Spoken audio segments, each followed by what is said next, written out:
mengenai apa sih itu referensi dan inferensi? Sebelumnya, sebelum kita masuk ke apa itu referensi dan inferensi, perlu kita ketahui bahwa referensi dan inferensi ini merupakan bagian dari ilmu pragmatik atau salah satu bahasan dalam ilmu pragmatik. Yul menjelaskan mengenai pragmatik merupakan hubungan bentuk-bentuk bahasa dan penggunaannya. Bentuk-bentuk bahasa yang dimaksudkan adalah tuturan.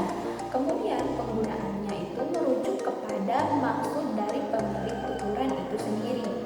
Nah, selanjutnya secara lengkap, Blanberg tahun 2005 dan Arif tahun 2008 menjelaskan bahwa pragmatik itu merupakan studi tentang sesuatu yang lebih dari apa yang dimaksudkan oleh penutur melalui tuturannya, karena dalam tuturannya itu terdapat sebuah informasi tambahan. Jadi dari kedua pendapat tersebut dapat kita simpulkan bahwa pragmatik adalah salah satu cabang ilmu linguistik yang mempelajari mengenai tuturan dan maksud dari tuturan itu sendiri.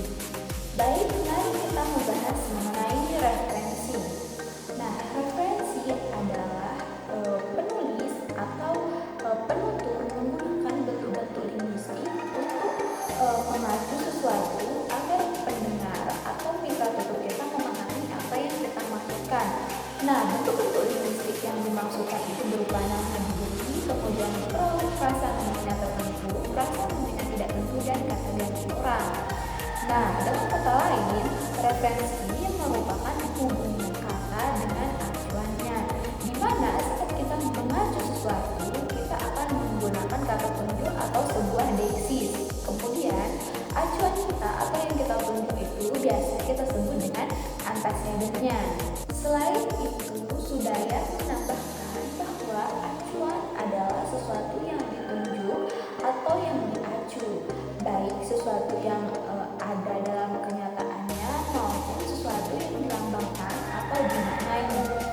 Kemudian referensi itu memiliki dua macam, yaitu referensi endofora dan referensi exofora, di mana referensi endofora ini sesuatu yang kita acu ada dalam tuturan. Contohnya, buku ini milikmu.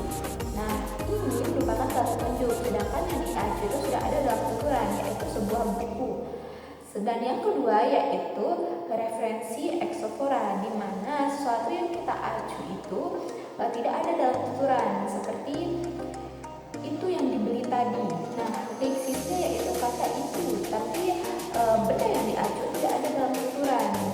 Kan mungkin bisa jadi itu atau ini itu bisa kita tunjuk langsung dalam kehidupan nyata, seperti itu. Misalnya kita harus membeli sebuah pulpen.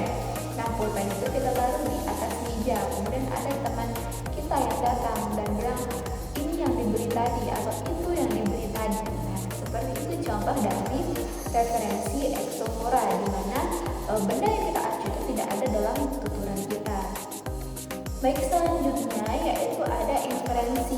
Inferensi ini adalah menyimpulkan secara benar entitas mana yang dimaksudkan oleh penutur tersebut saat kita saling bercakapan, seperti itu. Atau dengan kata lain, referensi ini merupakan pemahaman, penafsiran, atau pemberian makna terhadap tuturan yang sedang terjadi berdasarkan konteksnya.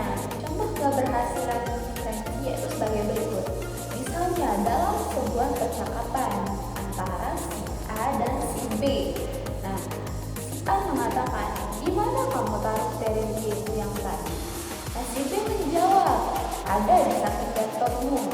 Nah, ini dinamakan inferensinya pun berhasil atau penarikan kesimpulan si B ini berhasil, karena Terenye dalam tuturan ini bukan seorang manusia atau bukan seorang penulis sebuah buku, melainkan itu mengacu pada novel, mungkin novel yang baru berdiri atau novel yang baru dipegang atau novel yang baru dibaca, yaitu dengan merujuk kata tadi, seperti itu.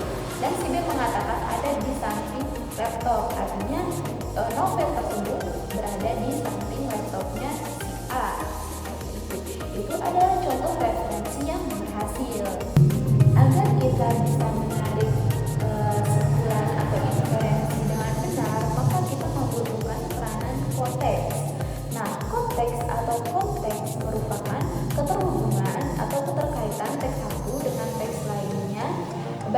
mendahulunya maupun yang mengikutinya yang berwujud paragraf atau ujaran. Nah, peranan konteks itu ada 3. Yang pertama, konteks sebagai penentu referensi, kemudian yang kedua, konteks fisik dan konteks sosial budaya, dan yang terakhir adalah konteks sebagai tindakan sosial. Nah, yang pertama, konteks sebagai penentu referensi ini adalah di mana konteks ini dapat membantu kita untuk memahami atau menerjemahkan referensi yang digunakan oleh penutur kepada mitra tuturnya. Nah, di sini digunakan atau dibutuhkan konteks sebagai penentu referensi ini ketika sesuatu yang diacu itu objeknya banyak dalam tuturannya. Contohnya, Andi memberikan uang kepada Anya. Dia sangat senang. Nah, di sini deksisnya yaitu kata dia atau kata ganti orang, dia. Nah, dia yang memberikan siapa?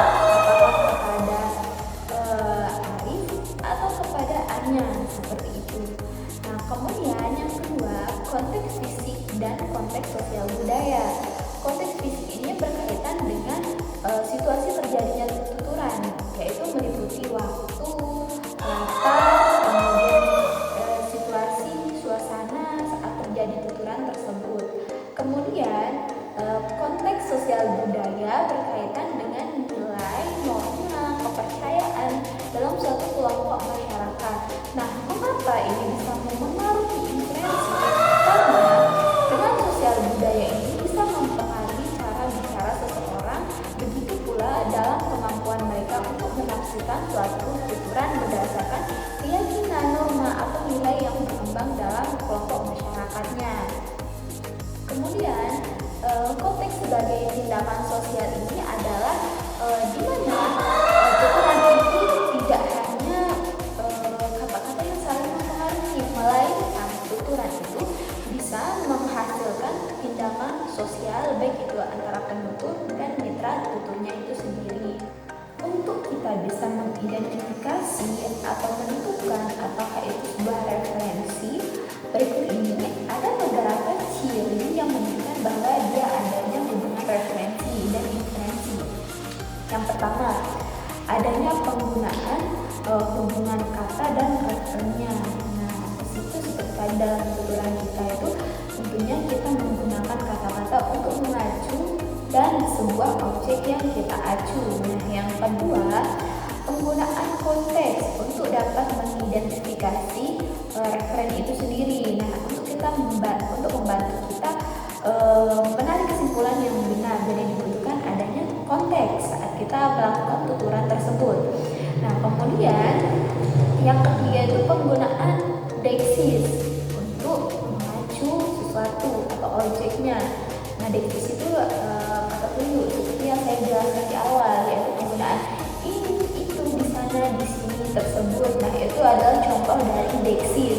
Kemudian yang keempat yaitu adanya proses inferensi untuk mengidentifikasi secara benar entitas mana yang kita maksudkan atau yang dimaksudkan oleh penutur. Nah, kemudian yang terakhir itu penggunaan referensi implisit dan referensi langsung. Nah, referensi implisit dan referensi langsung ini merupakan kata lain dari referensi endofora dan exofora.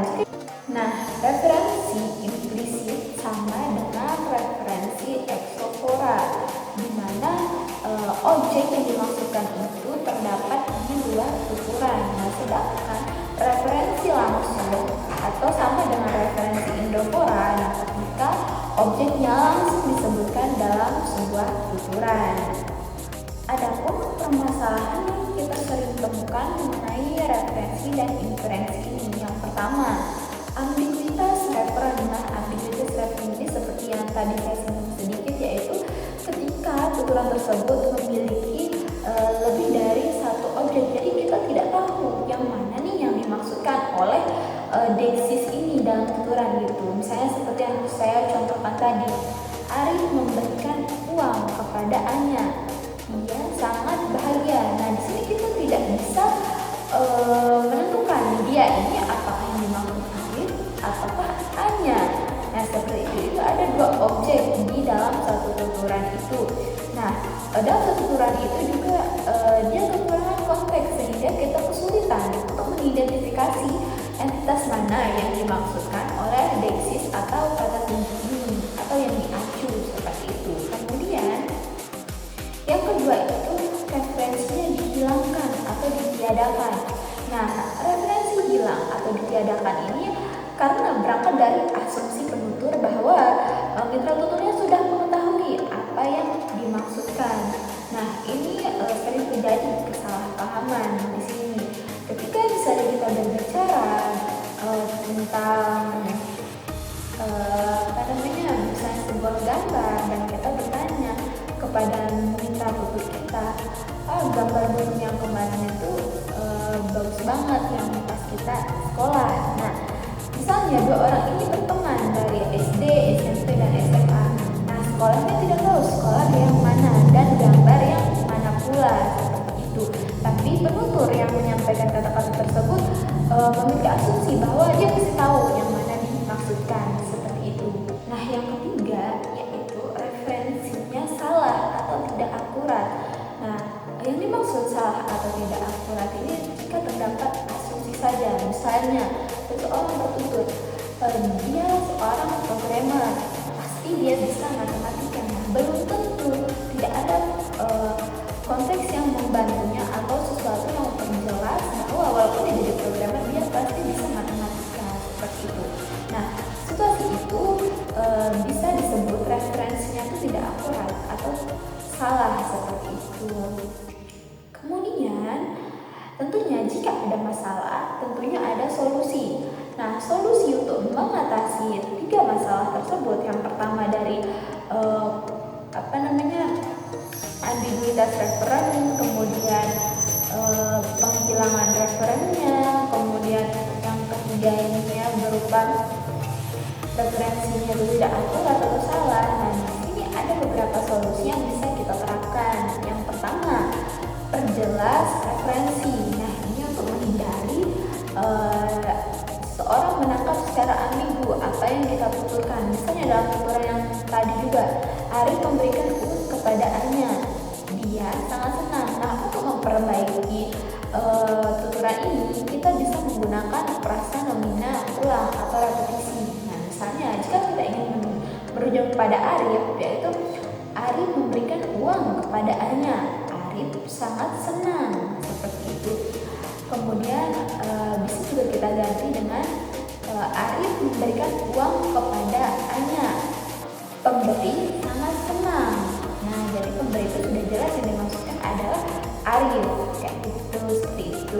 Selanjutnya, cara kedua yaitu berikan konteks yang cukup. Nah, balik lagi ke contoh yang tadi, penutur bisa menambahkan konteksnya, yaitu dengan mengatakan, kamu ingat tidak gambar gunung yang pernah kita buat pas sekolah di SMA A dan di kelas 12 misalnya. Nah, pasti itu membantu mitra tutur memahami apa yang dimaksudkan oleh penutur.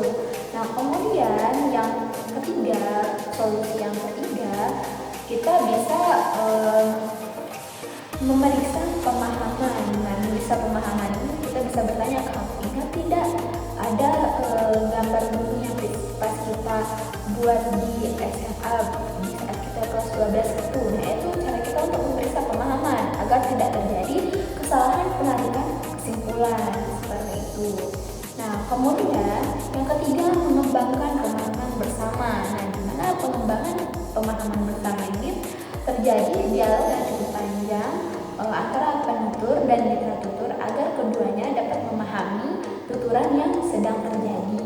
Baik, itu saja penyampaian dari saya mengenai referensi dan inferensi. Semoga penyampaian saya dapat bermanfaat untuk teman-teman semuanya. Nah, dalam penyampaian saya menggunakan dua sumber, yaitu bukunya Churchill dan bukunya Sudaryanto mengenai pragmatik. Baik, sekian dari saya. Kurang dan lebihnya mohon maaf jika terdapat kesalahan informasi maupun perilaku yang kurang berkenan. Saya mohon maaf sebesar jawaban saya terima, silahkan disampaikan melalui laman komentar. Sekian dan terima kasih. Assalamualaikum warahmatullahi wabarakatuh.